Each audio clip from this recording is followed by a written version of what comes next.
Биздин дүйнө таанымда Кызыр Ата бул ким деп көп маани бербейбиз да. Бул Кызыр Ата деген дүйнөнү кыдырып жүргөн Кудайдын кызматкери да. Аламдарды кыдырып, ошондой арып адамдарды издеп таап, анан кийин барып дарыйт. Дарыйт деген эмне деген түшүнүк дегенде, ал ошого кезиккенде же ошол адамдын сураганын берет, же болбосо тиги бала ошол адамдын касиетине жараша ошол касиетин ачып берип, ошол балага мындайча айтканда Кудайдын мыйзамдарын, руханий бир илим берип кетет да. Ошол Манаста айтылып атат. Башка атасы бар хан, башынан кызыр дарыган. То есть Манас бул пайгамбарлардын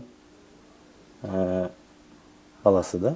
Пайгамбарлардын үй бүлөсүнөн келген бала. Деп анан кийин аталары дагы кызыр дарыган, анан өзүн дагы келип дарып атат да. Анан бул Манаска кезиккенде бир нече жолу дарыйт. Биринчи ата энесинин түшүнө кирип, ошо айтып берет, ушундай балаңар келет, касиеттүү бала болосуңар деп. Андан кийин ошол ат келип ат коюп кетет. Анан уже чоңойгондо жанакы кан болоюн деп калганда келип кезигип дагы дарыйт да. Анан дайыма колдоосун көргөзүп, ушу Манаска колдоо көргөзүп, жардамдашып, эки дүйнөнү тең алып жүргөнү кызматташып жүрөт да.